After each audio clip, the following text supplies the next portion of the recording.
Assalamualaikum warahmatullahi wabarakatuh. Perkenalkan, nama saya Deswita Landari, NPM 234111088.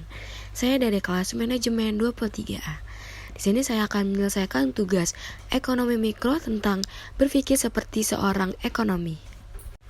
Berpikir adalah perkembangannya ide dan konsep dalam diri seseorang dengan proses dinamis di mana individu bertindak aktif dalam menghadapi hal-hal yang bersifat abstrak.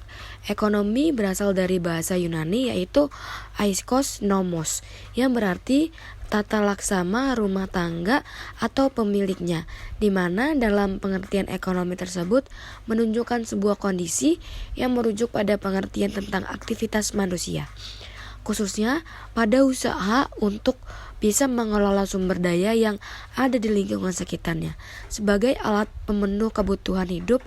Jadi pengertian dari berpikir secara ekonomi adalah pemikiran manusia tentang kemiskinan dan kesejahteraan, produksi dan distribusi, pengeluaran dan konsumsi, harga dan uang, dan seterusnya. Masuk di dalamnya penggambaran fenomena ekonomi dan pencarian motif untuk meningkatkan segala daya dan upaya dalam penggambaran kebijakan ataupun tindakan ekonomi pada saat itu. Ide-ide tentang perekonomian telah dalam pemikiran filosof, ilmuwan ekonomi, dan lain sebagainya. Semuanya berpikir dengan cara mereka sendiri. Pemikirannya ekonomi terbentuk disebabkan gambaran kombinasi dari semua pemikiran dan terbentuk dari gabungan segala tindakan masing-masing individu, tindakan dari institusi sosial dan kebijakan dari penguasa saat itu. Jadi dapat diambil kesimpulan dari pembahasan di atas bahwa berpikir seperti seorang ekonomi adalah cara mengembangkan ide dan konsep tentang bagaimana perekonomian.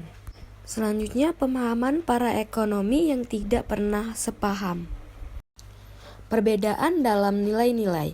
Pemahaman antara orang yang satu dengan yang lain berbeda-beda sehingga memiliki pandai normatif yang berbeda pula terhadap kebijakan apa yang seharusnya dilakukan.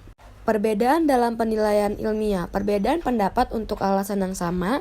Ilmu ekonomi adalah ilmu yang masih muda dan masih banyak hal yang harus dipelajari era ekonom. Kadang-kadang perbedaan pendapat karena mereka memiliki perasaan yang berbeda terhadap kebenaran suatu teori alternatif atau terhadap ukuran parameter yang penting. Dari pernyataan tersebut dapat diambil contoh bahwa ekonom tidak sependapat mengenai soal apakah pemerintah seharusnya mengenakan pajak terhadap rumah tangga berdasarkan pendapatan atau berdasarkan konsumsi pengeluarannya penduduk.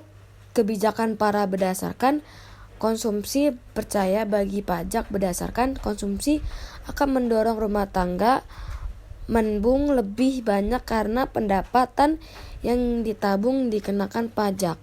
Solusi perbedaan pemahaman. Dalam perbedaan pendapat para ahli ekonom dalam penelitian ilmiah dan nilai-nilai, beberapa perbedaan pendapat di kalangan para ekonom tidak terhindarkan. Akan tetapi janganlah perbedaan pendapat tersebut dilebih-lebihkan. Para ahli ekonom harus bisa menyesuaikan kondisi dengan penelitian yang sebenarnya. Pemahaman para ahli ekonomi yang berbeda dikombinasikan dan disimpulkan menjadi satu pemahaman yang saling melengkapi. Dari solusi tersebut dapat kita simpulkan bahwa seorang ahli ekonomi US tahu bagaimana cara mengatasi pahaman sesuai situasi dan kondisi di lapangan perbedaan. Kesimpulan, dari pembahasan di atas dapat kita simpulkan bahwa berpikir seperti seorang ekonom adalah cara mengembangkan pemikiran seorang ahli ekonomi, bagaimana membuat suatu perekonomian seimbang, menyejahterakan masyarakatnya, yang bertujuannya untuk ahli ekonomi sebagai ilmuwan melakukan penelitian, mengkaji data, menciptakan teori, dan mengumpulkan data melalui metode ilmiah, yaitu pengamatan, teori, dan pengamatan lebih lanjut yang tujuannya untuk mengetahui metode apa saja yang dilakukan oleh seorang penelitiannya ekonomi dalam melakukannya.